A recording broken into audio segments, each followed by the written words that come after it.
We would read headlines saying, "It's now safe to hug your children." And we would be saying, there are people who haven't been hugging their children.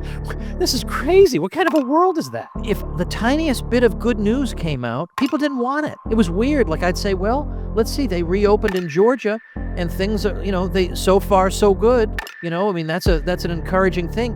It's like they didn't want to be encouraged. Like they were angry. They were angry at good news.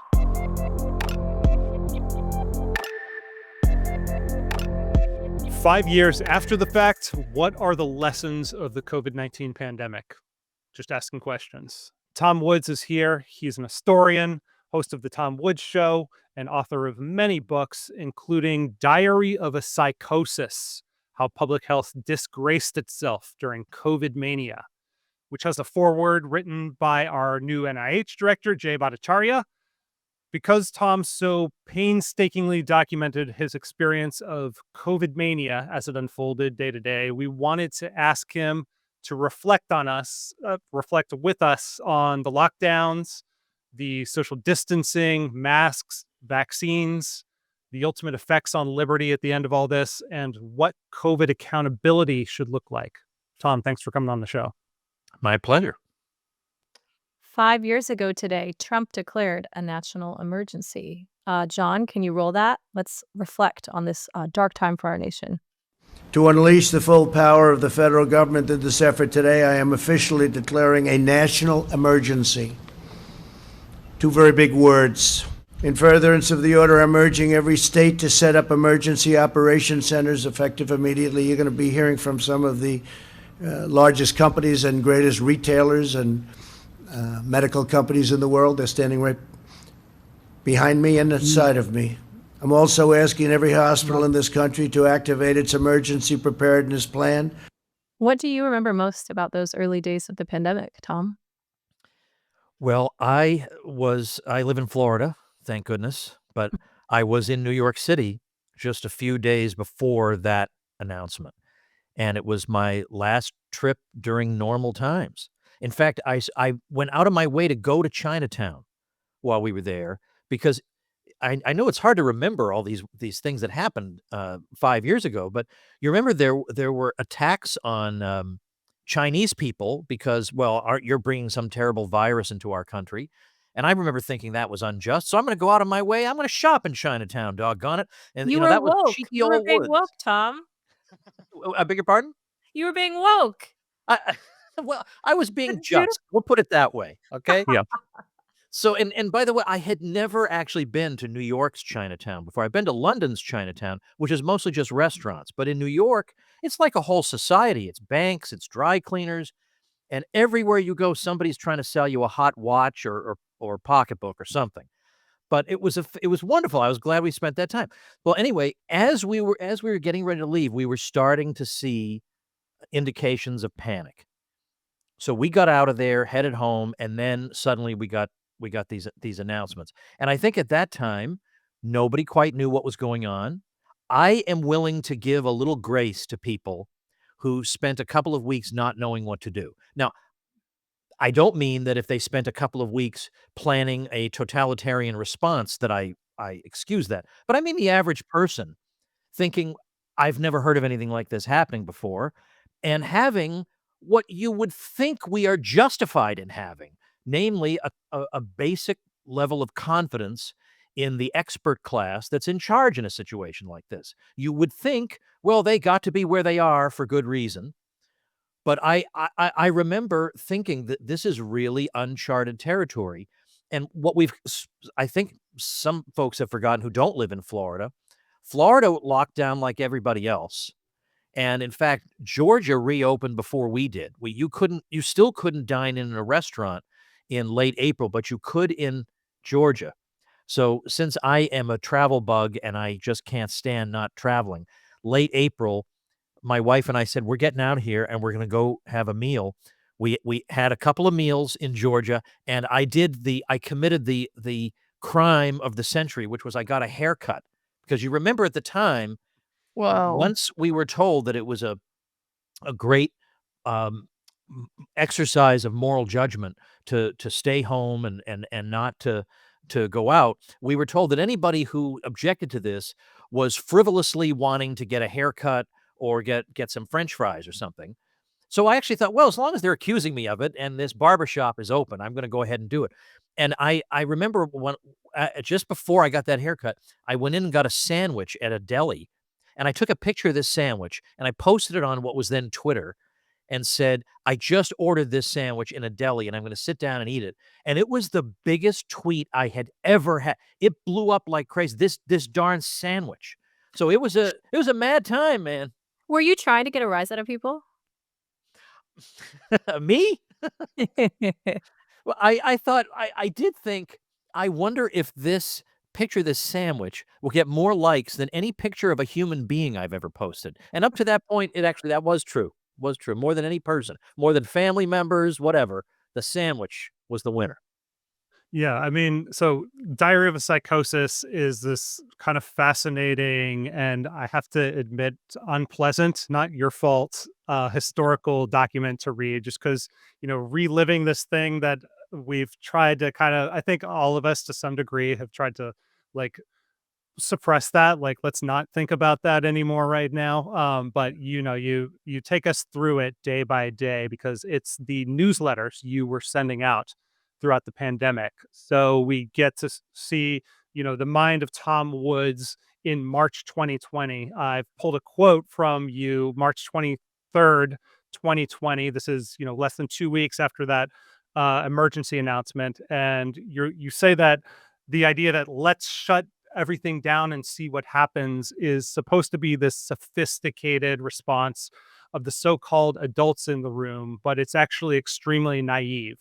This is what other scientists have not been good at, cost-benefit analysis. They're not trained for it. So credit for being right early, first of all. But what are the big picture lessons of the lockdowns, and the way that people were thinking about it especially when you think about the way people were thinking about it in those early days? Well, thank heavens we now have Jay Bhattacharya as head of National Institutes of Health, which I could never have dreamed that was possible at that time, because he really he's had one of the most potent critiques of the lockdowns. And so to have somebody in that position who was a critic of, let's say, the predecessors in that position who were the architects of these lockdown policies, it's not just poetic justice, but it's also it's just an astonishing turn of events, really a 360. But the Mhm. long and the short of it is, I mean, I had so much to say about this at the time, and if I may just have a brief digression here, the idea of the book was that I would indeed take a lot of what I was writing in real time and collect it, because I didn't think it should be lost in the ether forever. Like, what I was writing as it was happening, I think had some value. Like, I was sharing charts and graphs saying, well, this place did this and that place did that, and there's just no difference. And I mean, it's very important to look at that stuff. But as it was happening, I was able to record oddball, small little details that most people would forget about in a big sweeping treatment. So there have been excellent books on this subject, and they'll have a chapter on masks or a chapter on lockdowns and a chapter on this, that, or the other thing. But that's not how mine is organized. So the crazy little things that were coming up, or the oddball things people were doing and saying, I've got them all in there.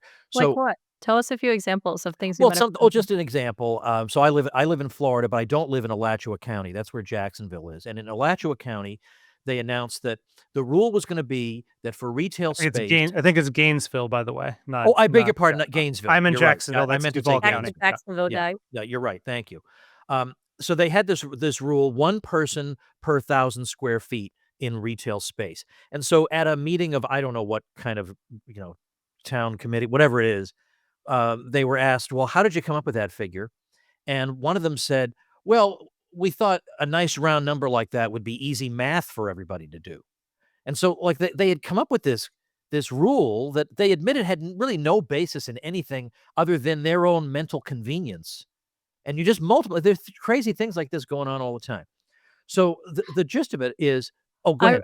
I want to interject for one moment. I recall, I mean, this was a little bit later in the pandemic, more end of 2020, beginning of 2021. But I recall, there being a time where there was basically a second lockdown in New York City, and indoor dining was once again made very taboo and banned in many cases by the state, where there were extremely intense capacity restrictions. And I recall, therefore, lots of restaurants decided, well, we can't lose out on even more profit. And there's also pretty hefty demand for this type of thing for people to come and eat our food. So what would happen if we used our outdoor spaces? And, the thing that we'll do in New York City in the winter is we'll put up space heaters. And then I remember, all different agencies within New York City's government attempting to regulate how large of a space heater you use and what type of propane tank, and then how far away from each other they must be, and then how far away from the building they must be. And it became this thing where it's like, okay, like you've really, like, businesses have been working to get around these awful restrictions and to come up with a purportedly more safe means of not losing out on customers and business. And now you're regulating the size of the propane tank they can use and how far apart they can put the space heaters. Like, at a certain point, like, you're threatening to put people behind bars for, putting a space heater within 10 feet of another space heater. Like, really? That's what we're gonna do? Yeah. I'm Yeah, sorry, yeah, and you continue. still see the lingering effects of this, and when you walk through New York City, a lot of those outdoor, indoor spaces are still out there.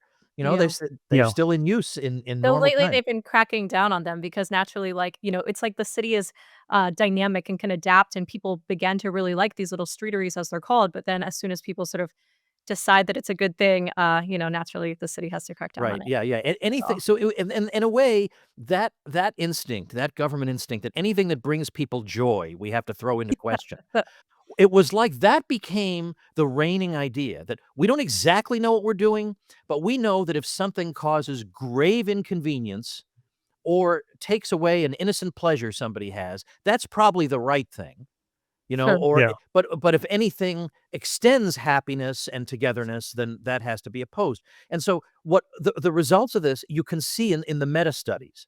So there are two different tracks that research on the lockdowns wound up taking. One track was based on modeling. Well, the models say that if we have a lockdown, then the fatalities will be only up to here. If we don't have it, they'll be up to here. Well, Jay has a presentation where he shows one of these models for Norway that without a lockdown, it's going to look like this. With a lockdown, it'll look like this. But the reality, what actually happened, not the model, but the reality was a line way at the bottom of the graph that just goes straight across. So the other way of doing it is simply forgetting about the model. Modeling failed us completely. So the second way of assessing the effects of this is simply to compare real life societies, one against the other, especially when they're demographically similar. So you can't say, well, there are so many differences between place A and place B, you can't draw a comparison, but you can if they're demographically identical. So we could do studies, let's say, of the different counties in Tennessee, like around where Nashville is. And I've got, for example, I have a graph of this, and it's 4 different counties, and one of them had Nashville in there, and Nashville limited bar and restaurant space to 25% during a particular time, and the others didn't. And so I would say, all right, well, then pick that one out. It should be extremely obvious from the graph. And of course, all the graphs are identical. So that to me is the more interesting way to go. And it was obvious early on in the initial data we were getting that for some reason this doesn't seem to be working. I mean, we can talk about, well, shouldn't it have worked and all that, but you Yeah. asked me about what the consequences have been. These meta studies, like Johns Hopkins did a meta study where they basically do a study of the studies. They collate, they collect everything, and they found that what was predicted at the beginning did by and large come to pass. Not always in exactly the numbers that were predicted, but in terms of child abuse, spousal abuse, depression, suicide, um, obviously unemployment, impoverishment, dramatic impoverishment, especially in the developing world. These people live hand to mouth. They live on, if they're lucky, $2 a day. And if you say they can't make a living, well, they don't have any savings to fall back on. They earn $2 a day and they spend it. And this was happening in place after place. So it was nice to see the occasional so-called progressive say, I'm pretty sure I'm against this.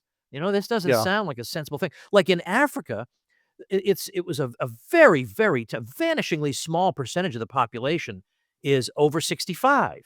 And over 65, that's the segment that we know is most vulnerable to this thing. And yet they were being urged to adopt policies as if 30% of their population was over 65. So we're going to neglect child health.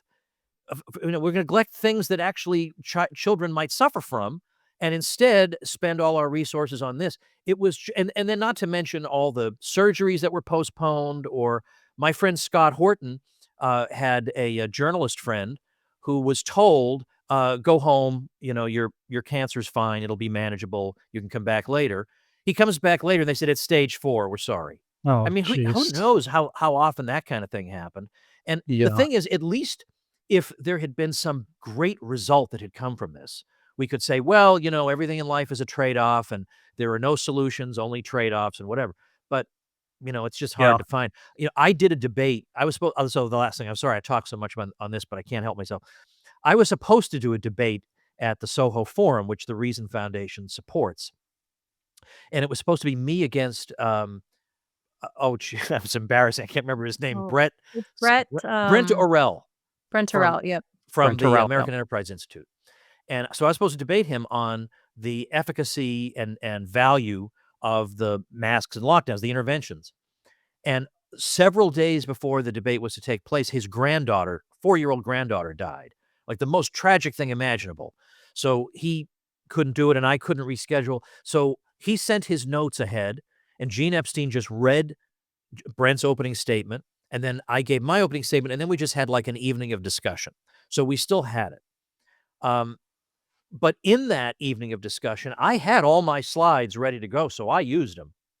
And one of them was, this is a graph of the 25 most stringent lockdown American states graphed against the 25 least stringent lockdown states. And if this did any good, these had better be really divergent. And they're the same line. They're the same line. And it's very, very helpful that Jay Bhattacharya in his Senate confirmation hearing pointed out, and was not contradicted by anybody because he can't be, that when you look at all-cause mortality, so not just because there's all these complications about how do you code a COVID death. Like even within Scandinavia, they have disagreements on that, even within those countries. So that gets rid of all that. And it includes any deaths that might be attributed to the lockdowns themselves. So all-cause mortality, Florida did better than California.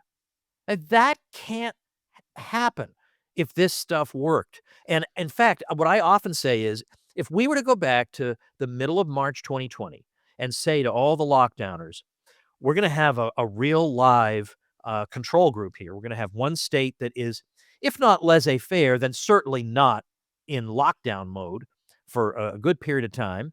And at that same time, we're going to have another state that is. Which one do you think will do better? Would they think it was even a debate? Of course they know which one would do better. The California would do better. But the opposite happened, and no one's called to account for that. Like, maybe you were wrong. Maybe there was something more to this that you didn't get. Like, no one was ever required to sit and actually answer for that. One time that happened. One time. On MSNBC, they had Andy Slavitt, who was one of these White House COVID advisors. You know how Ronald Reagan used to say that the words you don't want to hear are, I'm from the government and I'm here to help. White House COVID advisors, the next one. So Andy Slavitt was on TV, and if you can believe it, MSNBC actually called him on this and said, well, we don't understand why is California doing no better than Florida when they have these crazy policies. And his answer was, well, some things about this virus are just difficult to get, but we know that we should be doing X, Y, and Z. Do we? So anyway, I'm sure somewhere in there was an answer to your question. Yeah, no, Maybe and then fish I around. also, I mean, another example you give in your book along those lines is then Fauci is asked about why, when Texas allowed for reopening, that there weren't spikes, and he kind of hand waved, "Oh, we can't know; it's too complicated." So, Oh, he's there, more specifically, he said, quote, maybe they're doing things outdoors. Mater, So like they right? just brought the whole state out. That's what happened. They're doing everything Yeah, outdoor. I mean, that's not an answer, man. That's not, I mean, at yeah, least have the decency to tell us at some point, look, we don't exactly know what the answer is. And, we're going to try a lot of things, and I bet a lot of them won't work, but we are really trying the best we possibly can. No, it was Yeah. we're the experts, and if you object to this, then you're a quote fringe epidemiologist, and you should be smashed. And that, Yeah. that wasn't helpful.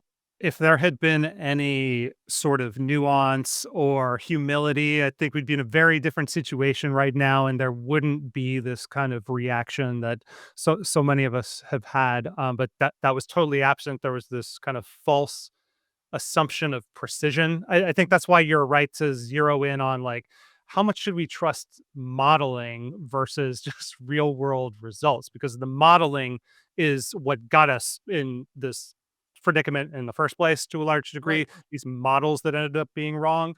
And I mean, the one of the premier examples of that throws doubt on lockdowns is, of course, Sweden. We talked to Johan Norberg about this, who did a study for Cato on it. I'm going to pull up a couple of his slides. This shows Sweden, which famously was the non-lockdown European country, right in the middle of the pack in terms of COVID deaths. And then if you look at, as you were saying with the Florida California comparison, excess mortality, it's all the way at the bottom. So that, the Sweden example really makes you scratch your Wait, head in terms of, exactly. yeah.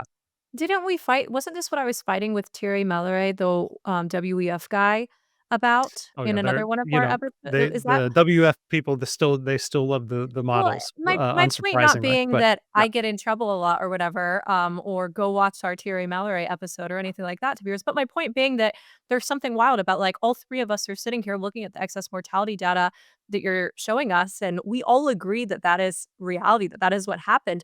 But the Yeah. thing that's shocking is that, in the year 2024 or the year 2025, you still have, I think, a non-zero and not insignificant chunk of the population that legitimately doesn't believe that that's the takeaway. No, that's right. yeah, Absolutely. That's the thing that I keep like, if we can't all sort of come to some amount of common conclusion that, like, vaccine mandates did not work especially well, lockdowns did not work especially well, the societies that, remained free and open tended to fare better, and now we're seeing a lot of these, like, long tail effects of COVID where it's like, who's to say how much learning loss, in young children is attributable to the fact that they were Yeah. taken out of school for so like, this is the thing that I just keep kind of struggling with because on one hand, I like the Rand Paul prosecute Fauci type approach, but on the other hand, I'm like, okay, but like truly, what is the path toward getting people to see some sort of like common shared reality that's ideally objective and rooted in actual facts? Tom, do you have any answers for me? Well, I have some friends, they started something called the Sound Mind Creative Group, and initially they were all anonymous. They're filmmakers with really significant Hollywood credentials who thought somebody's got to do the ultimate documentary on this, but we would like to not have our careers ruined. Now, today it's much easier to come out and say I'm working on this kind of project, but it was not easy in 2021 when they got started. And they are, as it happens, this Sunday releasing the first episode of what is a 6-episode series, and it's ironically called Follow the Science. Um, TomWoods.com/documentary is a redirect Ruth. link where you can go there.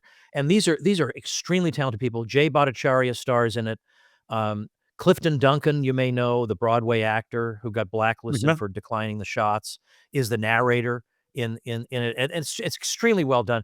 And it's not like one documentary is going to solve the problem, but the thing is, what happens in U.S. history, and I'm sure elsewhere in the world, is that there's some crisis, and the regime version of events becomes the dominant one and becomes the conventional wisdom. So, for example, in 2008, well, there was a housing bubble because we had inadequate regulation or something like that. But we've learned that lesson. Next time we'll crack more skulls and that'll prevent a housing bubble. Whatever it is, it's always some crazy thing. Or the Great Depression, that's because we had laissez-faire capitalism. We won't have that. So the lesson is always, we let you stupid rubes exercise too much freedom, and it led to this crisis. So likewise with COVID, what they want it to be is precisely what Liz just said, that we had wise public officials who did their best to implement policies like these, but these stupid heads who hate science were constantly at loggerheads with them and made it more and more difficult to do that. So that's why, even at this stage, I still talk about this. I have a book on it and all that,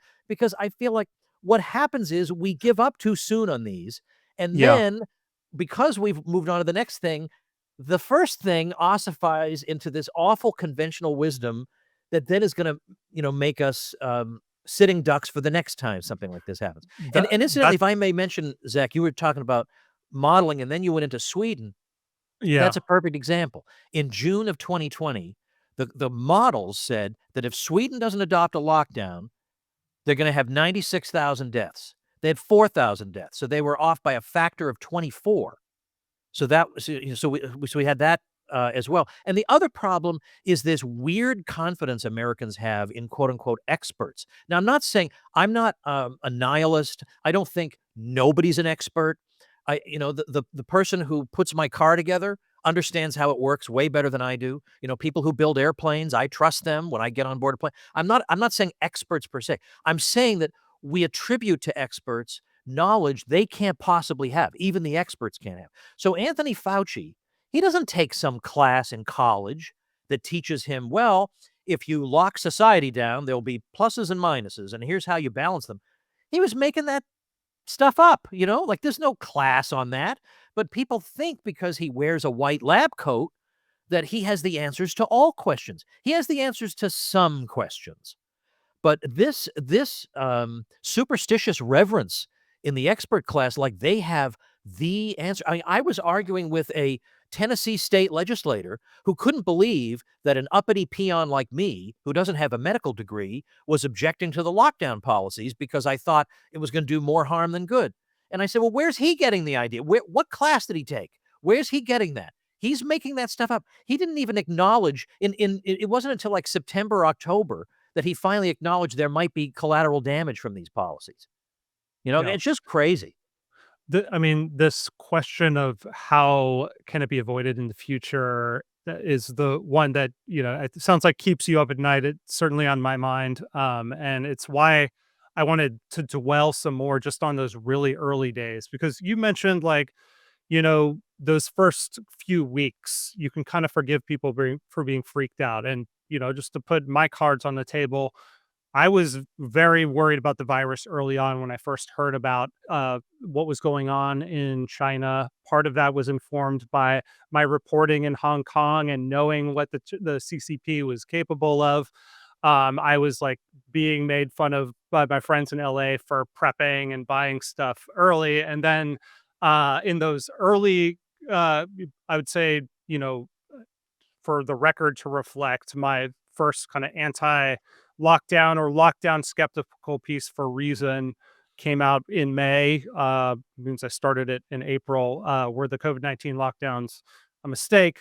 But in those first few weeks, the rationale we were being told was we need 15 days to flatten the curve. Our hospitals are going to get overwhelmed. We don't know enough about this virus. It's looks like it's replicating really fast, and ERs are getting filled up in China. There's bad stuff happening in Washington state.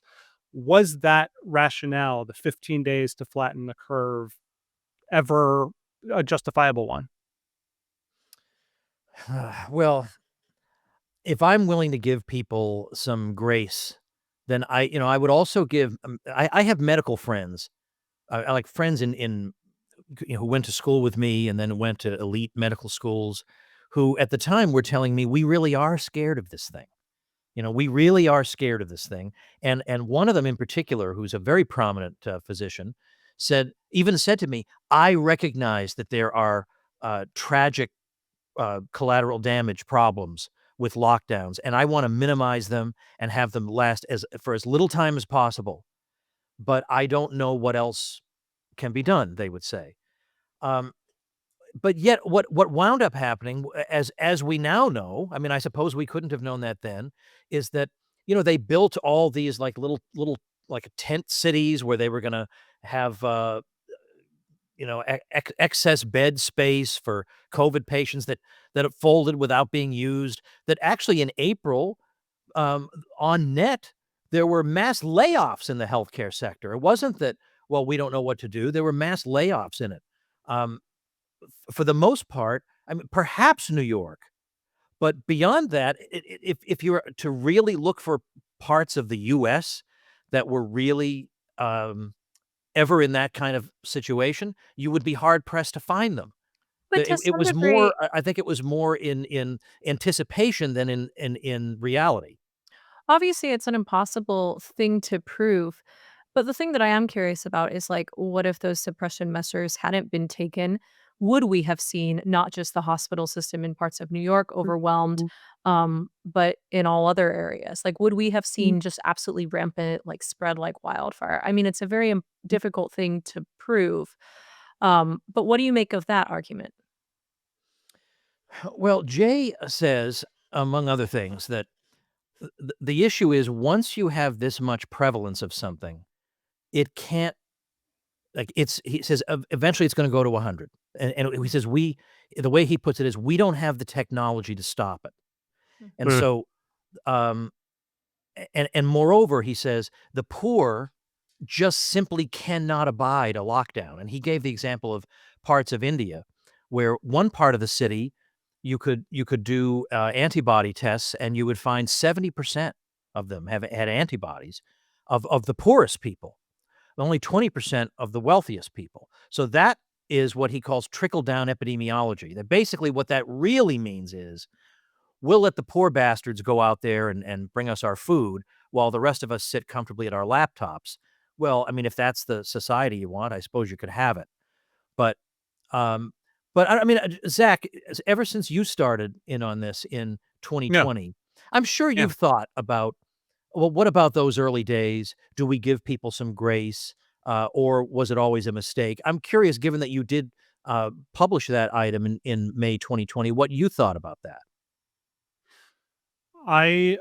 So yeah, I was living in California at the time, and at the time I published that, the story I interviewed a Congress, or sorry, a local councilman in one of the counties that was trying to reopen it, and this was like heresy at the time in California. But I'm like, this guy, we should have this conversation. It's beyond time to have this conversation because the 2 weeks to crush the curve, like that was clearly, if it was ever true, it's certainly not true now. I mean, I was sitting there like, let me pull up this slide that's actually in your book because it triggered me.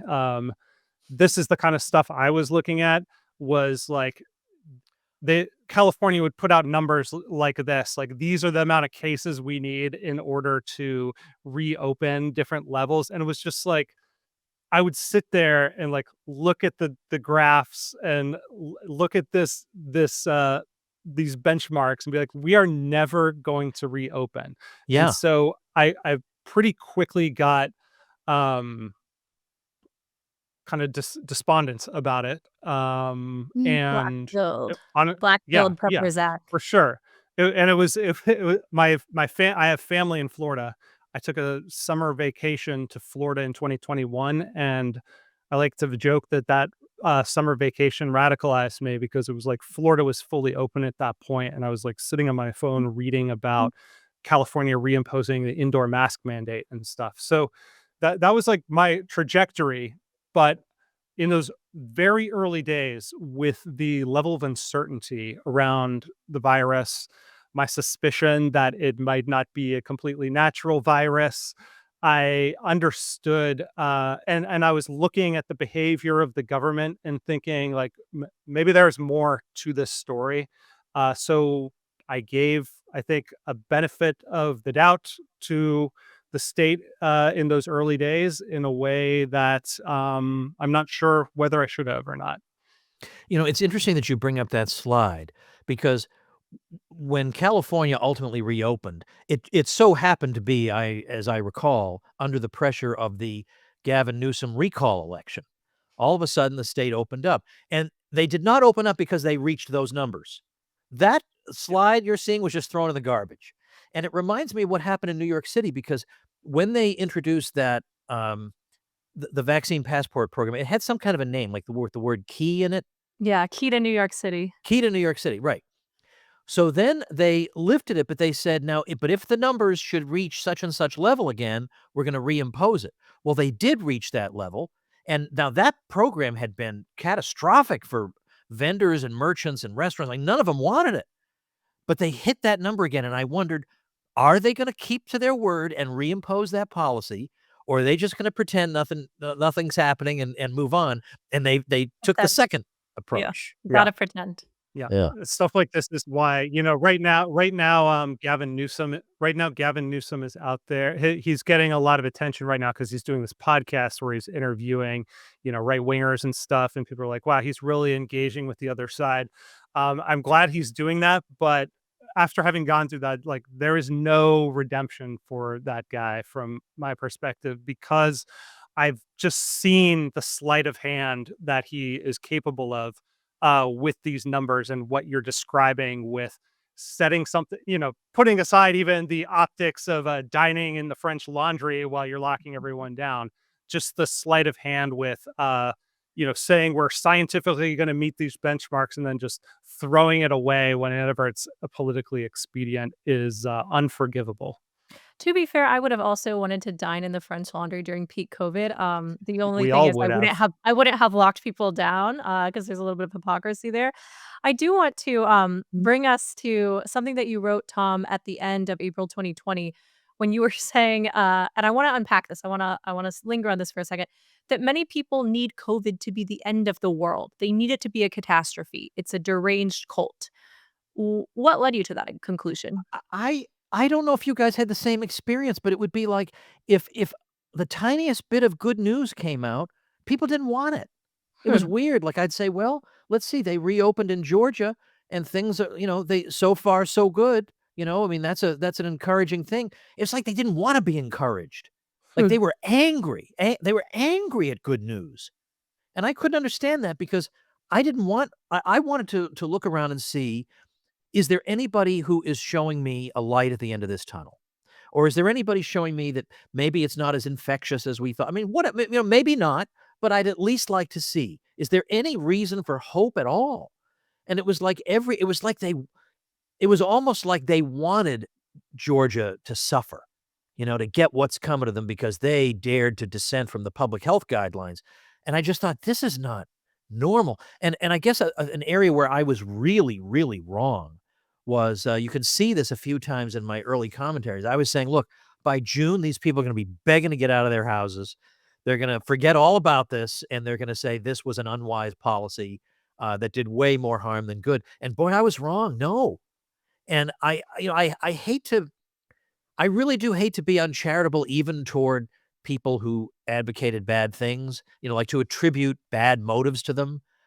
But I really do think that in some cases, this was like the most important thing some people had ever done, which was I'm saving lives by wearing a Yeah. mask or staying home and by hectoring other people and snitching on my neighbors. This is the most significant thing I've ever done. I'm saving lives. Okay, but okay, I wanna push back on that a little bit Okay. because isn't this a little bit I remember at the time, just to try to, like, put my mind fully back in 2020 territory, there were a lot of comparisons to the sort of civic duty, the patriotic duty that citizens were called to display, circa World War II and the US entry into World War II, and this idea of like, plant your victory garden, plant your COVID garden, like you are engaged in something bigger than yourself. Yes, but Yeah. just something that's it's important that you take one for the team, that you sacrifice for your country, that you I mean, we even had people, talk of, will we need as a vaccine is developed and as the vaccine begins to be administered circa, December 2020,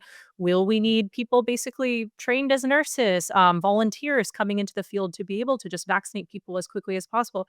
I remember my friend Nancy Rolliman at the time was joking, I'll don a cute little nurse outfit and come out here and administer shots. Like, let's do some jabs, anything to get society back and working. But I recall feeling ever so slightly fond of that idea of like plant your victory garden type thing. Yeah. Yes, like I would be happy to volunteer and learn how to administer Oh, shots. I Like this agree is with you more than you think. yeah, so but isn't is it I'm on one hand, yes, I want to say that Taylor Lorenz and her ilk, they find this purpose in being these perpetual maskers, but wasn't there also a component of this that was like genuine fear for the elderly, genuine fear for the disabled and immunocompromised in the sense of like, surely we as a society need to band together to be able to deliver ourselves from these horrors and deliver ourselves into a better outcome. Like Right. If that's what that it was was, it. I would have been all on board. Like for example, after 9/11, Mhm. I lived on Long Island at the time, which was I'm so Close enough for sorry. me. I'm Yeah, so I know. sorry. Oh, I got out of there. Don't worry about that. But I remember people wanting to go in and donate blood and Yeah. immediately thinking, What can I possibly do to help?" All that stuff is great, but it's the other side of it, now who's some random foe we can go vanquish? That was the bad Mhm. side. Yeah. There was this contempt, this underbelly of contempt that came out during that time where it wasn't just, the light side of this, which is like, "Let me volunteer, to be in a vaccine clinical trial," that type of thing, but it was like "I want to persecute my neighbors for having a different risk assessment than what I have personally," and Right.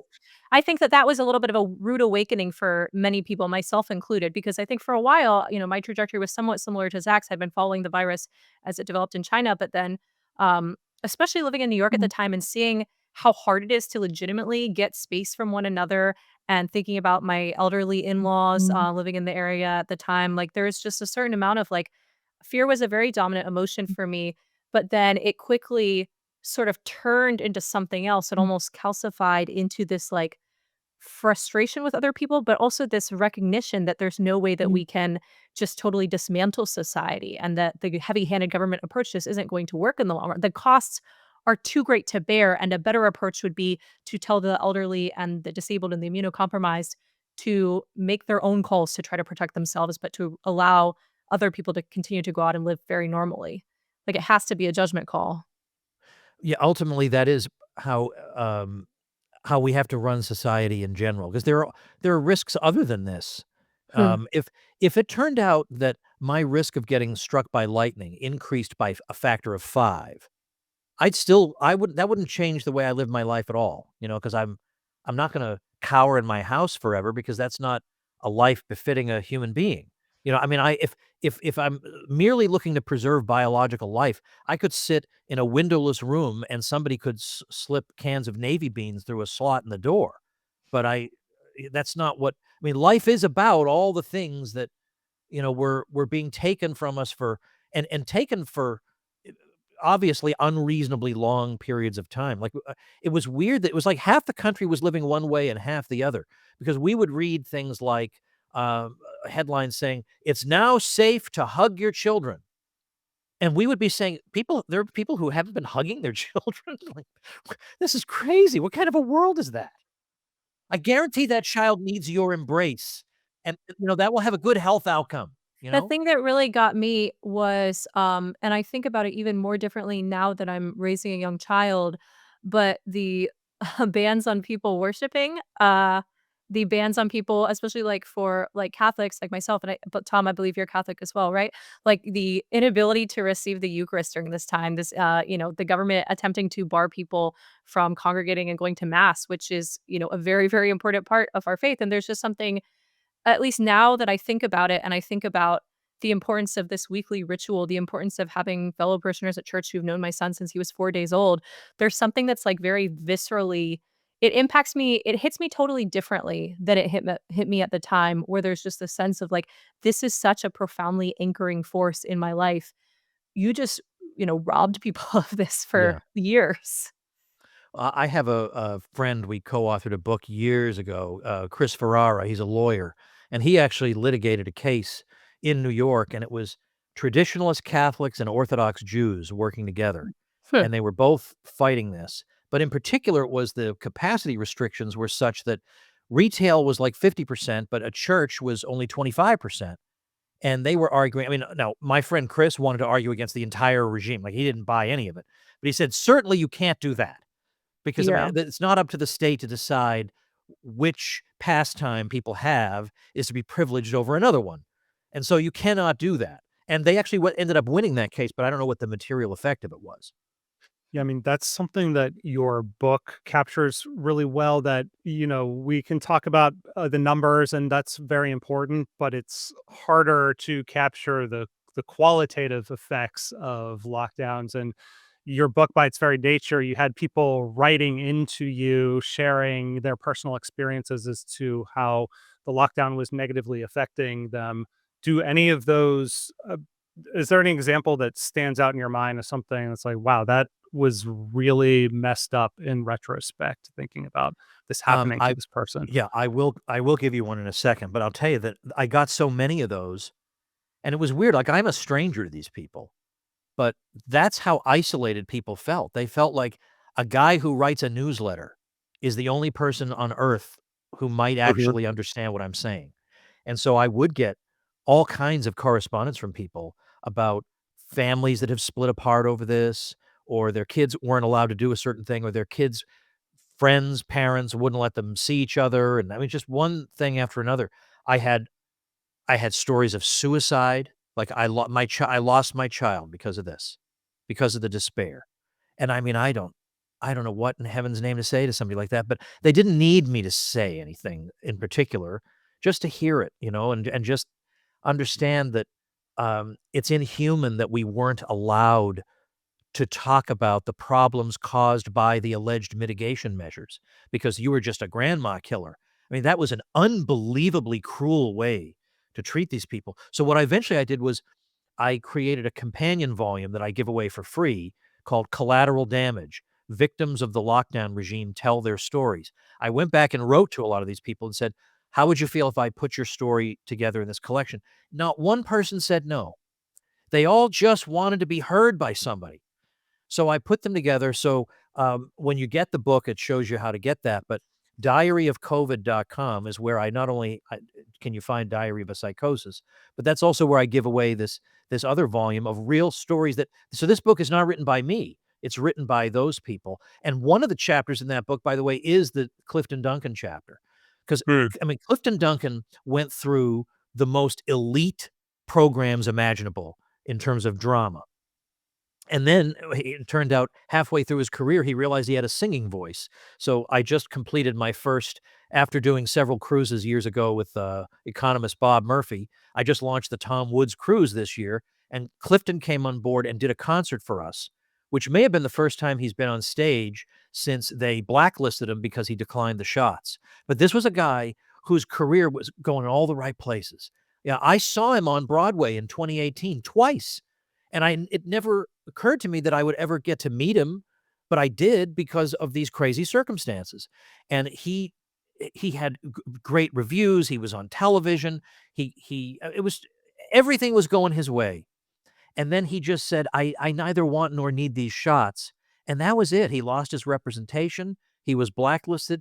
And you know the story about the server in a restaurant who is just doing that job, waiting for that big break. Mhm. Clifton got his big break and then had to go back to waiting tables. That's what happened to Wow. him, and he never conceived of his life going any other way. This is what I trained for. This is what I know how to do. This is what I love. This is what gives meaning to my life, and they took that from him, and he had to sit there at age 40 and wonder, I have to start my whole life up over again. And you could say to him, well, now that the hysteria has passed, maybe you could, well, I don't know that he'd be welcomed back, but I don't know that he wants to go back because now he's wondering, could I even work with people like this who Yeah. sat there on the sidelines and half cheered while this was being done to me? I mean, they ruined him. But I will say, because I hate sad stories that don't end with some kind of a happy kinda ending. There is a happy ending here, sort of. Clifton decided, because there is a tradition of black actors doing one-man shows about the life of some other historical figure. So he is working on he's going to write, direct, and act in a one-man show on the life and ideas of Thomas Sowell. Oh, So, wow. not a fashionable person, but, the kind of person I think that would get a lot of attention for him. So he's working on that, and that singing voice, my gosh, on board my cruise, we all thought he was probably pretty good, but people had goosebumps listening to this guy, and it just made us all realize all the more how unjust it is that this guy, by all accounts, belongs on that stage, and they took that from him. Yeah, it's and I mean what you're getting at here is that there's a sort of hidden cost. I mean, we're trying to quantify costs and benefits, and I mean one of the main costs that critics of lockdowns were talking about were these deaths of despair. And there have been some attempts to quantify that. pulled just one example. We always have all our sources in the Oh, we always have all our sources in the description, but this just shows this is from a publication called Public Health, published in May 2023. You can see this gray shaded area. The blue and the yellow is basically deaths from drugs per 100,000 across various countries. I'm going to zoom in on the United States. There was a spike in most of these countries. Suicides, actually, they didn't find too much. They didn't really find any data there, but um, here you can see a clear spike in deaths from alcohol and drug use during the pandemic. And again, we can't necessarily say this is all attributable to lockdowns because they didn't disentangle lockdowns from non-lockdowns, but you cited some of that data earlier, Tom. But what they found here is that in these countries, although suicide rates did not change much during the pandemic, in the US, it saw increases in alcohol specific deaths of 29.1% in women and 26.7% in men.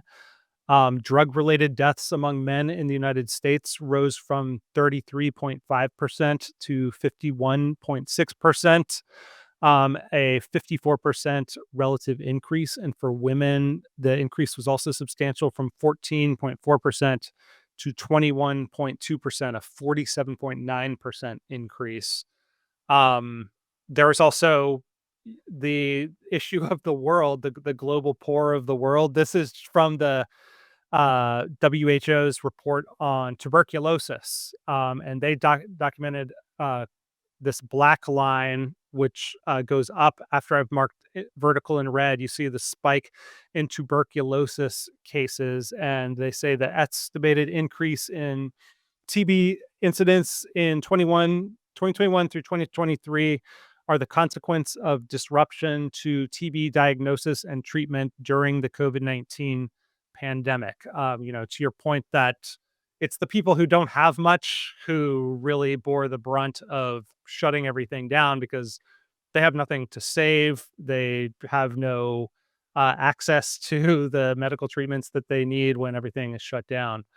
So, I don't think there's been a real comprehensive, like, these are the costs versus the benefits accounting, but I'm curious what sort of accounting along those lines you would like to see happen. well, I think we have the raw data for it scattered around, and I Yeah. think there have been a lot of good individual studies, but now I can't think of the name, doggone it, but there is a progressive who wrote a pretty good book actually about, what happened in the developing world, and I'm sorry I can't remember the name. But so the raw material is there, and some of the secondary material is there, but I th you know, I would like to see that, frankly, as a project of the NIH. I Mm, mean, this is a once in 10 lifetimes phenomenon. Maybe it's an absolutely unique phenomenon because I don't know if any societies have. If surely there's no time when the world was all saw the same kinds of policies implemented. We need to have a reckoning of that because it is so unique. There needs to be some kind of a reckoning of that. And but yet I realize that at NIH, they have a million things they have to worry about because they're dealing with chronic disease, they're dealing with infectious disease, they have the problem of the Alzheimer's research going wrong, that everybody went down the wrong direction for a while because of there was a researcher who was, I don't know if it was, looks like it was fraudulent work he was doing, and he misled a whole bunch of people. I mean, it's a mess over there. But yeah. while would it be good to have, um, an overall assessment of health, and in particular, what it would, as a result of all this, and, like, what was the result for human health of all this? And it would have the benefit of reminding people that there is more to health than simply the avoidance of one disease. There are Mm, so many indicators of health, and a lot of those were compromised during that time. And if we wanna look at the whole person, then we have to think about all these things like the charts you just had on the screen. yeah. That is those factors are implicated in what it means to be truly healthy. So if there could be some definitive NIH report that future historians would have staring them in the face if they ever really cared to get to the bottom of it, I guess I know I want to privatize everything and all that, but if I could get away, I would tolerate this one expenditure. Yeah. Well, can I ask you, what was you had a personal experience with the virus. You caught it in summer of 2021 and were actually hospitalized. How did that affect your view of the virus and the government policy around it? All right. Well, this really did surprise me, because I'm in reasonably robust health. This I've never really had to be hospitalized for anything, but I did have to stay in there for 3 days. Now they predicted I'd have to stay there in 5, but old Woods showed them I was out in 3. And my gosh, was I desperate to get out of there because I was in there with another guy who would wake up at 5 a.m. and put CNN on the TV, and it was like, this is like the worst. This is worse than than COVID. Interestingly, Jay was writing to me in the hospital. I don't even know how he found out I was sick. I didn't tell anybody about it. I didn't tell, like, other than my friends and family, until after I was out, and I was criticized for that. Like, there were some libertarians a handful, who said, "Well, what's wrong with this guy? Like, he kept it as a secret." Well, number 1, mind your own blankety blank business, but number 2, I love libertarians, but I also know that if I tell them I'm in the hospital, I'm gonna get every home remedy in the world emailed to me, you know? I'd rather just wait. I love these people, but I'd rather just wait. Wow, I can't Well, believe you don't want their home yeah. remedies. Come I mean, look, on. I'm curious, but later, right The now I don't feel men in like sorting fedoras through. living in their basements really spent a lot of time on those special I little know, patients I know. for you. Well, Come what on. was interesting to me about it, first of all, it was very strange being in this situation where no matter how much effort I put into it, I couldn't breathe enough to satisfy the damn machine. Like the number had to be 90 and I was getting it only up to 88.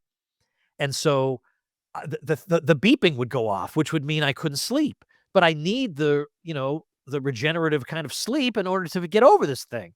So I begged them, "Would you please shut this thing up so I can get some sleep?" It was weird feeling like I needed assistance to breathe. I've never had that.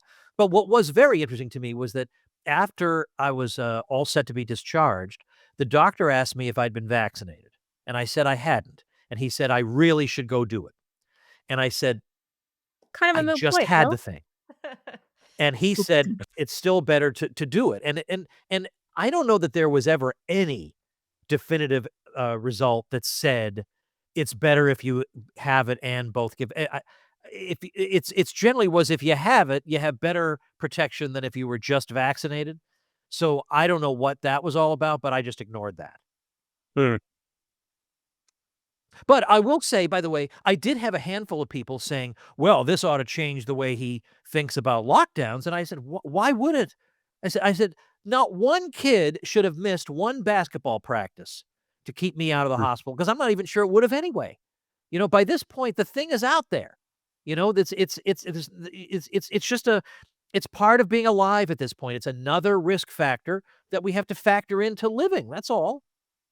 Yeah, this was something I struggled with this a lot at the time. I mean, I've always been a little bit, I think, autistically libertarian in the sense that, like, the idea of being a guinea pig and signing up for medical experimentation, like, I very much believe that people ought to have full ability to sort of turn their bodies over to the scientists if they so choose.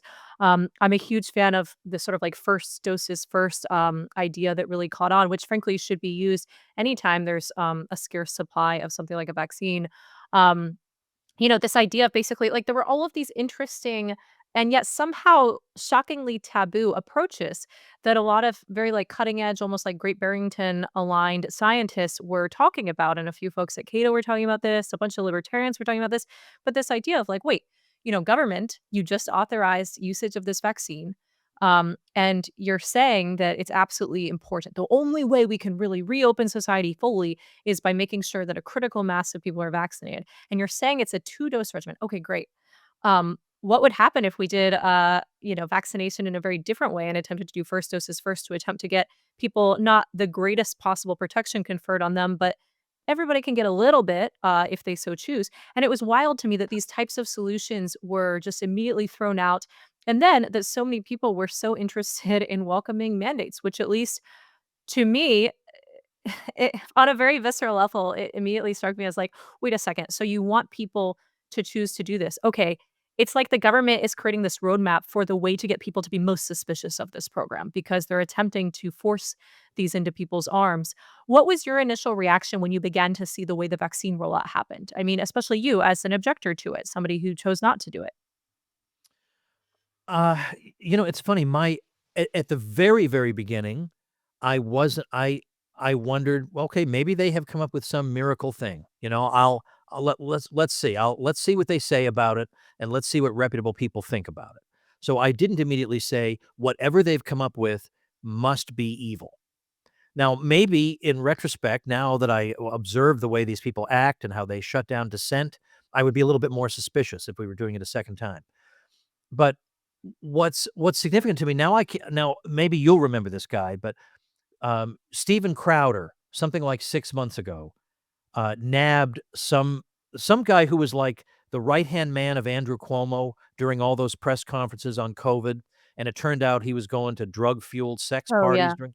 You Mhm. remember I don't remember the guy's Yeah. name.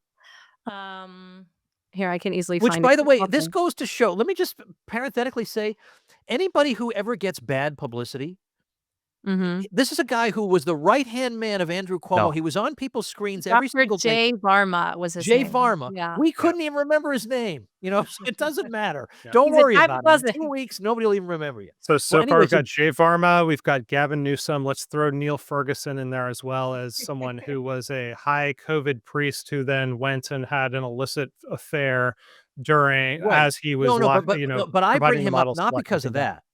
It's Yeah. not so much because of that. It's because he was caught on that hidden camera with the Steven Crowder person saying that, "Look, what we were doing with that vaccine mandate was just making life really uncomfortable on the unvaccinated," which is Then what Oh, wow.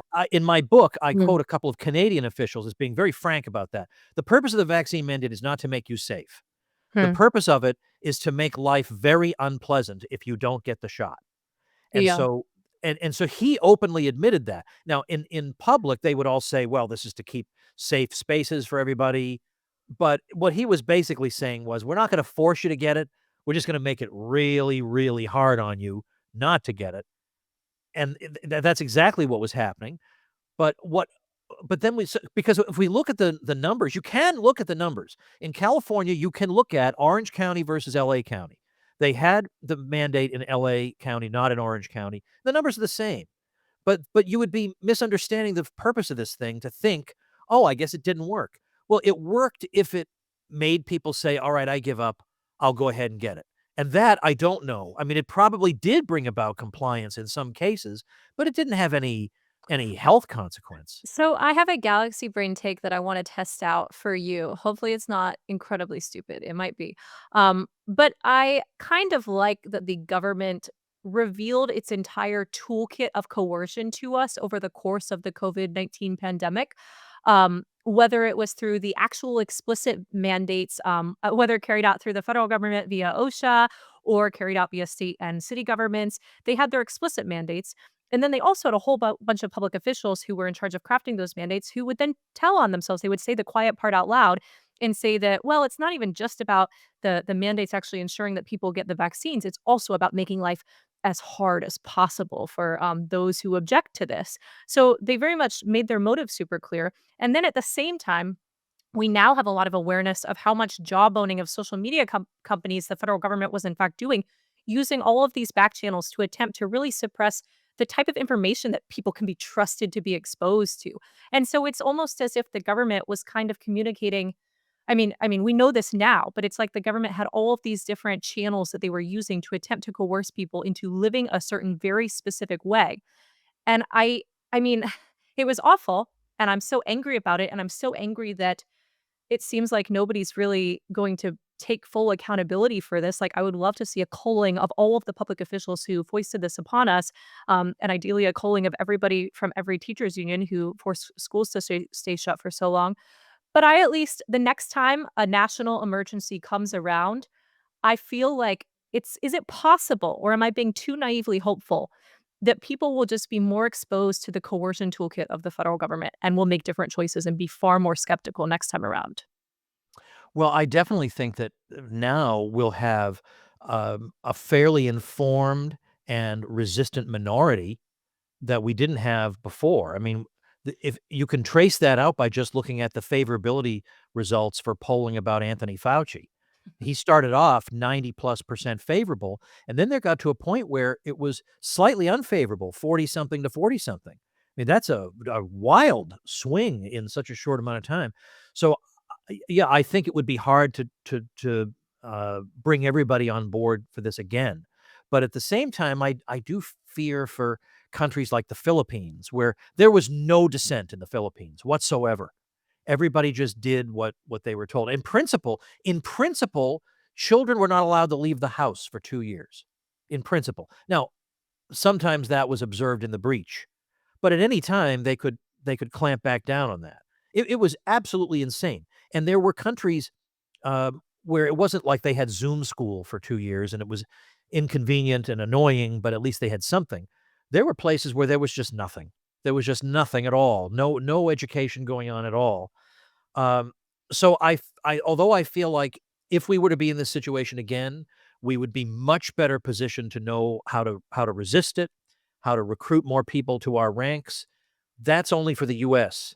I feel like there are places where there was so little dissent that the ground was not laid for future resistance, and they'll just have to endure this stuff all over again. So then does this Yeah. also communicate to the governments of, like, places like Australia and the Philippines, like you mentioned, in Canada? Does this also sort of send a message about how, compliant their populace is? Like, Yes, it does. does this sort of almost prime these governments to then to seize powers in similar ways in the future when another national emergency, quote, unquote, comes around? I bet they were surprised at what they wound up getting away with. I bet they expected more pushback than they actually got. I would be surprised if they didn't expect that. Well, what is your response to the Australias and New Zealands of the world? Because in their mind, they did the right thing and succeeded. They say that their lockdowns actually did work. They had a lower death rate than the rest of the world. Therefore, you just need to lock down harder and be New Zealand next time or Australia.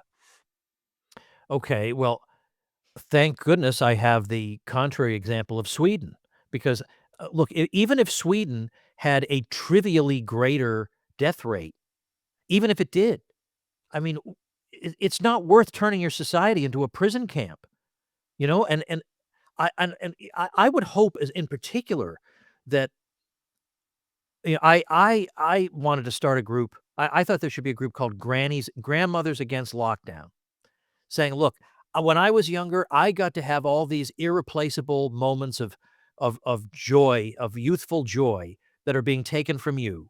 And look, I will look after myself, but it would be incredibly selfish of me to say my grandkids can't have the joys that I had." And I would be willing to say the same thing. Like, do I want to extend my life for 2 years so that I can live in a bubble eating navy beans. I would rather live it 6 more months surrounded by loved ones. So like this, maybe you can preserve biological life a little bit longer, but that isn't a human life. Human beings are meant to be together. We're not meant to live that way. And as I say, we had a perfectly fine result in Sweden where they went on living because that's what life is. Life is, quote, large gatherings. Remember that awful term? No large gatherings, but that's what life is. Life is large gatherings and embraces and love and spending time with other people. That's what it is. And Mhm. telling me that indefinitely until some arbitrary number is reached, I can't have that.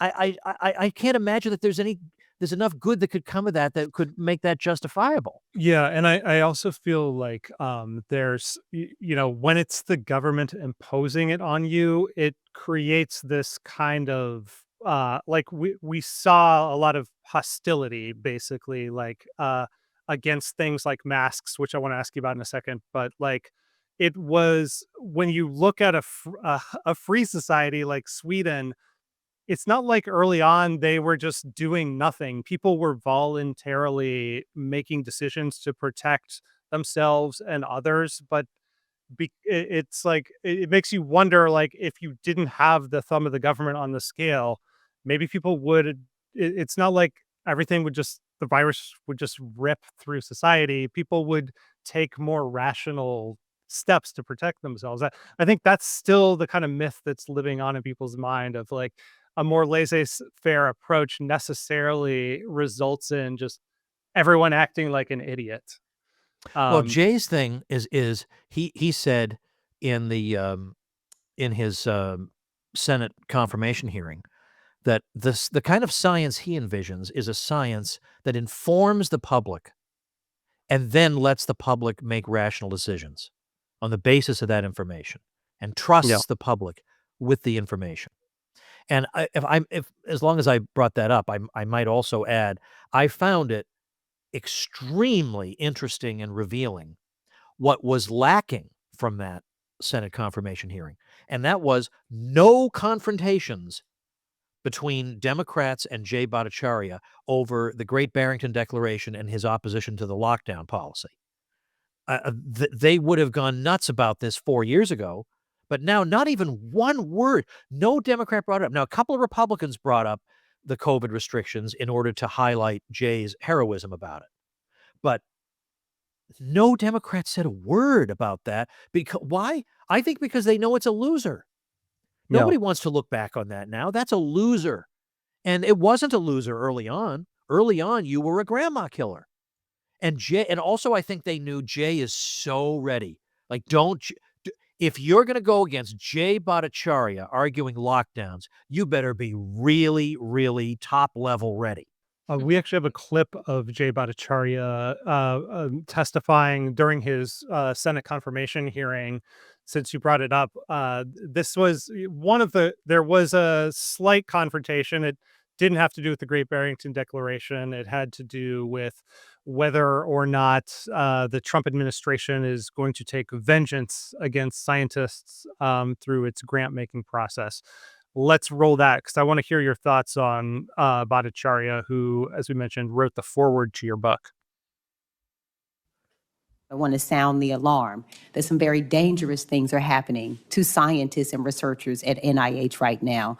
And I want to ask you whether you believe that it is appropriate, and you mentioned a moment ago about a concept around knowledge and freedom for scientists, and whether you believe it is appropriate under any circumstance to retaliate against scientists or medical researchers based on the research they have done.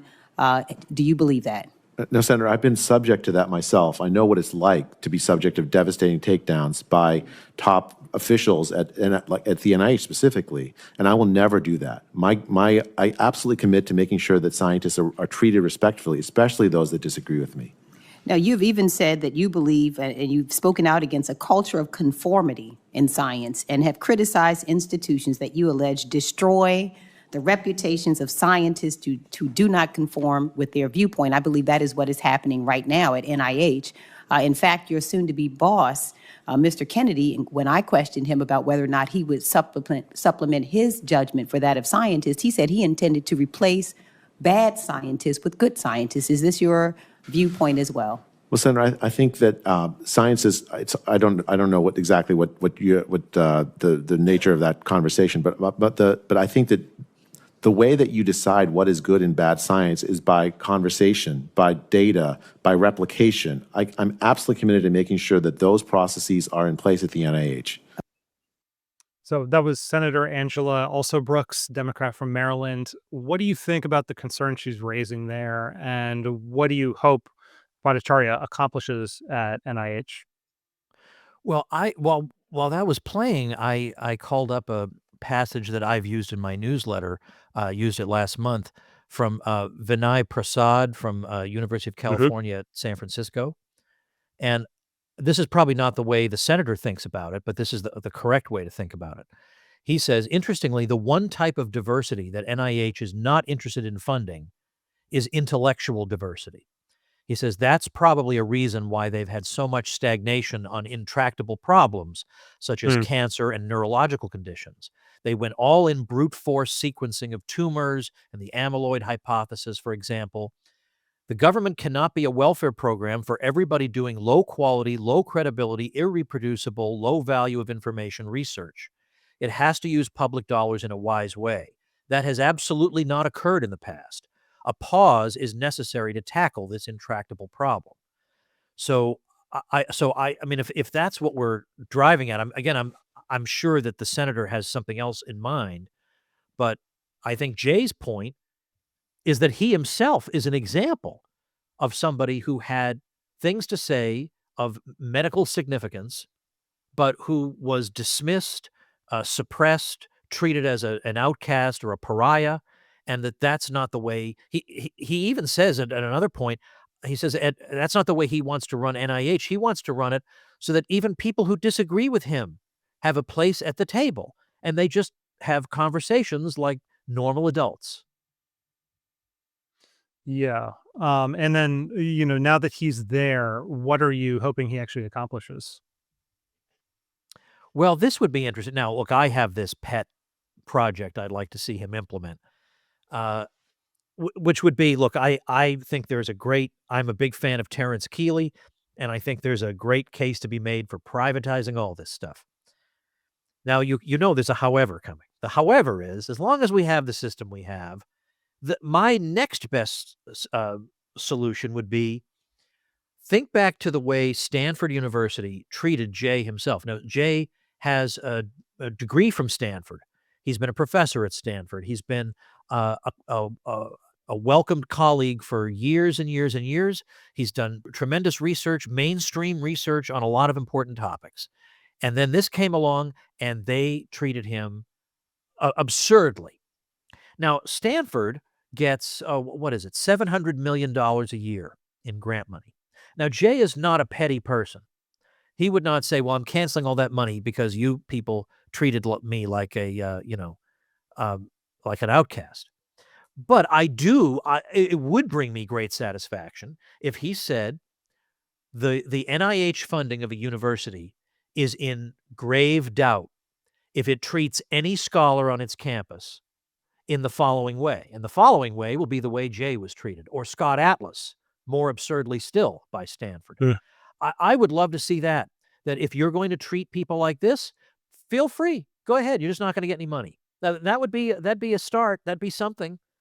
But for the rest of it, I like his idea that we need to hear, even, he said this in the hearing, we need to hear even from the dissidents.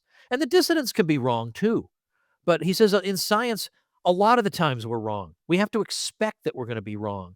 But we're certainly going to be wrong if we're just surrounded by other people who are, it turns out, wrong in exactly the same way.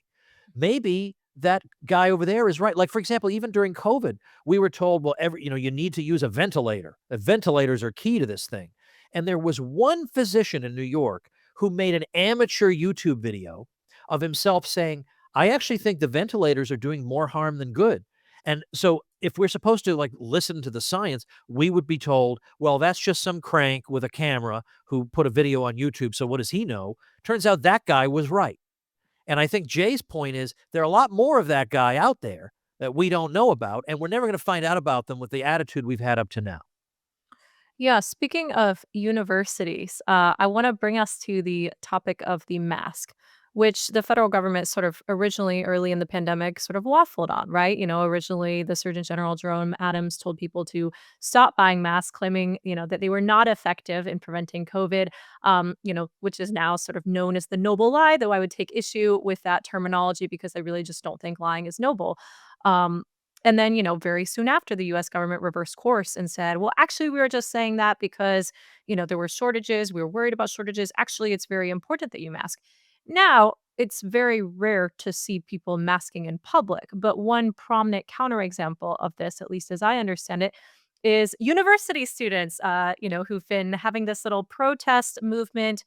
We saw a lot of this last fall and, the preceding year, but now we've been seeing a lot of this now, specifically related to Israel's actions in Gaza.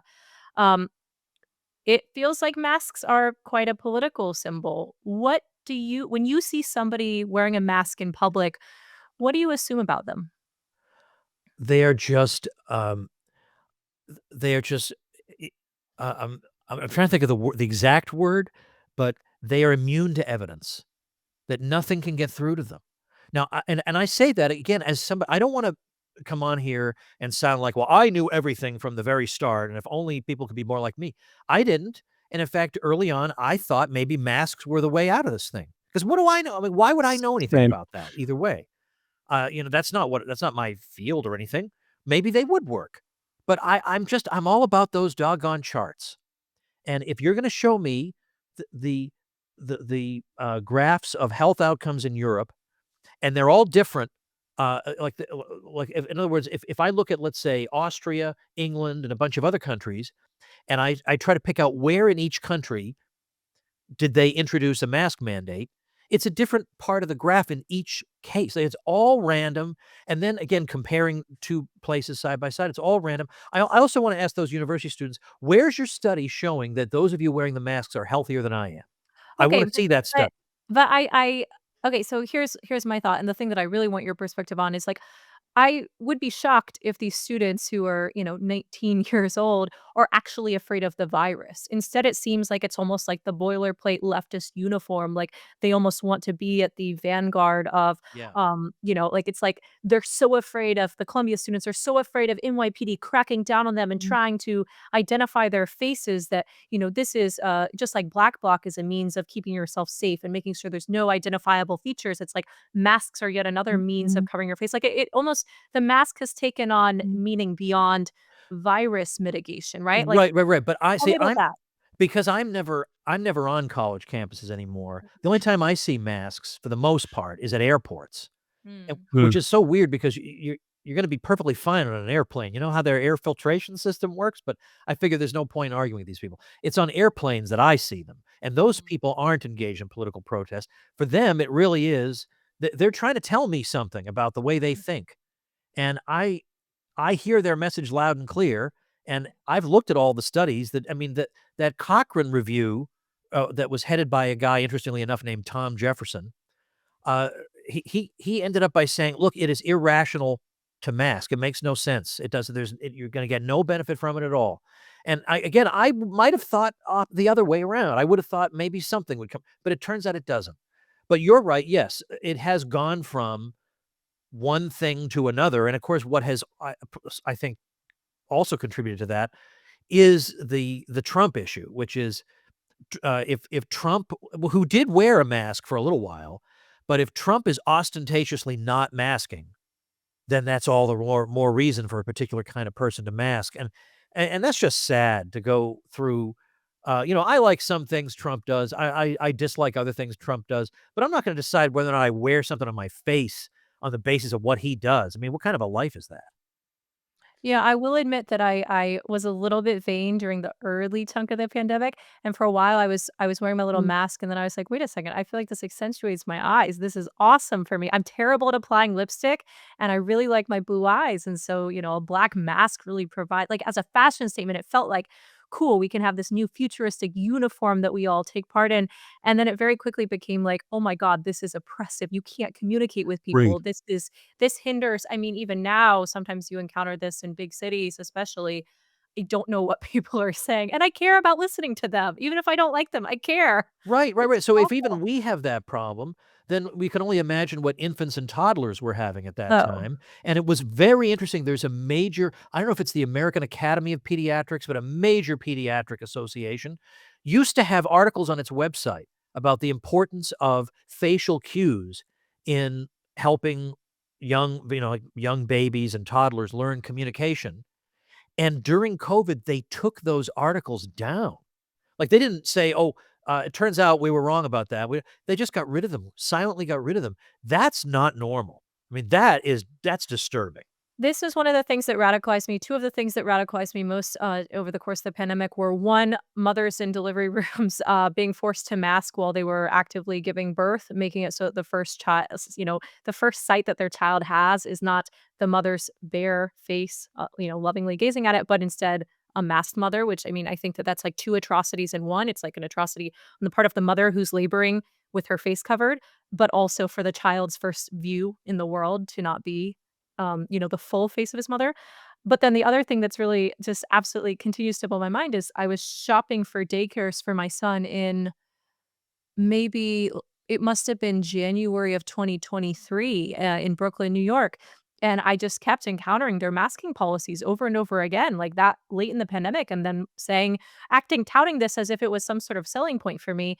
And it made it so I never put my son in daycare. I was just like, I'm sorry, like the buck stops here. Like there are some things to me that are just non-negotiable, where it's like, if this is the deal, if this is the sort of, the thing that I'm expected to abide by, I would rather just opt out entirely. Um, and Well, it's shocking to me. I think a lot of people didn't establish the same boundaries for themselves, and I wanna give lots of latitude for people to have different boundaries, but at least for me, I just felt very much like, if we can't respect some of these very basic, sacred bonds between child and nurture of the child, like, what is it that we're standing for here?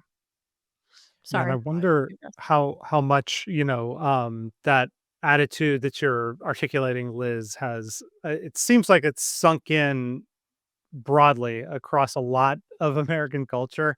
I want to bring this home with by reading one more quote from your book. Is actually from Bhattacharya's foreword, and he says that ultimately the purpose of reminding ourselves about the hard times is to help ensure that they do not come back, and if they do, to make sure we don't repeat the same mistakes. We talked a little bit about Australia, New Zealand, and how they might keep doing this over and over again. But how confident are you that we here in the United States won't repeat those mistakes again? No, I don't know, Zach. I wanna end on a high note here. Um, a Give all us I the can real say is tea. that if something like this were tried again, we would be more ready for it, and it would be harder for them to get away with it. There'd be more dissenting voices. It would make less progress than it did. I mean, I'd love to be more optimistic than that, but in a way that is a reasonably optimistic answer because we live in a deeply divided society, and there'll always be 30 to 40% of people who are going to believe the official narrative of whatever the last crisis was. So given that, the fact that I think we would have a robust minority that would prevent the enforcement of some of the worst of it, and that would give people time to regroup and be ready for full-blown resistance, is better than nothing, and that's probably Yeah. about what we can hope for. And we've also had this sorting into, Mhm. I mean, I was part of the exodus to Florida. Lots of people have, specifically moved to escape the COVID regimes of their local states. So, like, federalism really revived during this period. And Yeah. that's kind of what gives me hope that it would be extraordinarily difficult to pull something like this off It again. If that surprised me how robust American federalism turned out to be. There weren't that many governors who were that interested in exercising it, but of the ones who were, they really could accomplish things. Oh, So that was encouraging. but you guys, I don't like this answer because it just means that we cede the big cities. It means we have to give No. up, like, if you have legitimately libertarian values and preferences, it just means the cosmopolitan life ain't for you. Like, Oh, no, no, no. Look, I love the big cities. I yeah. absolutely love them, and I absolutely refuse to surrender them. I moved to Florida not because of COVID. We had a million family reasons to move here. But on the other hand, I'm not against people who move because of COVID and saying, Yeah. you have to stay and fight. Sometimes it gets so bad, you have to think about your family, and I get all that. But no, I feel like people should just do whatever they want. I'm not saying you absolutely have to get up and leave if you live in Chicago No, or Los I Angeles. I I'm I'm not not I'm saying not that. assuming I'm not assuming you're saying that. I'm saying, like, from my perspective, like, on one hand, I wanted to believe that the New Yorker spirit was strong enough to provide some sort of meaningful resistance to the COVID regime, and in fact, there were a lot of deserters, and, like, God bless them. I don't have any problem with people making that decision, but I do increasingly feel like there's almost this, like, self-selection, this sorting that's been happening where it's Yeah, like so it'll get worse people there. yeah, I mean, I think in some ways, I think maybe I just feel disheartened because it feels like there's, this, obedient, obsequious, sort of like compliant, sort of like cultural undercurrent that I had been blissfully unaware of or perhaps less aware of, and now it just feels ever present on my mind. Yeah. No, I get it. I love New York City, and I know that I'm not supposed to because the you cannot judge whether you love something on the basis of the politics. You love it for all the reasons other than politics. Everything that makes life wonderful, is Well, outside politics. And that's what I love New York City. I'm gonna be there next week with a couple of my kids. I have tickets to 4 shows because I love that place. And it And the breaks truth my is that heart that I can't. Yeah. Oh, go ahead. Well, I was just gonna say that, I mean, the reality, to try to brighten Liz's spirits, is that having places like Florida or Texas be a competitor is healthy for New York and California, because even now there, you see Newsom trying to course correct his image. That is a good point, Zach. That's happening in New York City as well. I think that, Eric Mm. Adams winning was some evidence of that. There is pressure that's exerted from just the mere option of exit. I think we all know the truth, which is that at some point I'm gonna lose my marbles once New York City paddocks another playground or tries to tax me even more, and then I'm gonna abscond and take my child and my husband, and we're all gonna live in Zach's tree house on his property, and he's gonna wake up one day and be like, "Oh, holy crap." Well, look, You're let me just welcome. tell you something. It's too hot. Now, I know there are parts like in the north and but it is too hot down here. It is inhuman. So All my family's from Texas. I'll just move back to Texas, and yeah, I'll you'll give have up to. I mean, before I it's don't know too because long. I'm Oh my planning god. when my youngest is 11, Mhm. when she's finished with school, because we've moved a lot. I don't want to keep moving. So, but when she's finished with school, I'm moving to New Hampshire. Mm. Because Oh, I know that's the opposite. You retire from New Hampshire to Florida. No, I like the 4 seasons. And if it's cold, put on a coat, no problem. I miss the 4 seasons. I miss New England. New England's my home. New England I have lived all over the country, and I have never found a place that in my heart feels like home the way New England does. However, I was born and raised in Massachusetts, and I ain't giving them 1 cent. I will not give them 1 cent for their income tax or their surcharge, their successful people surcharge. Forget it. I'm going to live in southern New Hampshire. I'll be able to see Massachusetts from where I am, pay no state income tax, and then go visit all my friends in there, and then head back to my nice little house in New Hampshire. That's my plan. Tom, I wanna ask you the final question of the show, which we ask every guest. What is one question that you think more people should be asking? What else are the experts wrong about? Start there. And remember, I am not somebody who says all experts are wrong and every conventional wisdom is always wrong. And I'm not that. It's that we've come to have a superstitious reverence for people who have college degrees. I have a lot of college degrees. I'm not against those either. But I also recognize my limitations. And I think other people who have letters after their name could stand to have the same humility. Thank Tom you so Woods, much. thank you for joining us. The book is Diary of a Psychosis: How Public Health Disgraced Itself During COVID Mania. You can find all of Tom Woods show, tomwoods.com, anywhere else you want us to point people to. Also, diaryofcovid.com, because not only do you get the book, but that has absolutely fantastic 2 or 3 minute video that has the footage of Andy Slavitt being confronted on Oh, MSNBC and Anthony Fauci being confronted on whatever other network. It will bring nourishment to your soul. So that's diaryofcovid.com. Tom, thanks for coming on the show. Thank you both very much. Thanks for listening to Just Asking Questions. If you want to support the show and help it grow, please like and share this episode.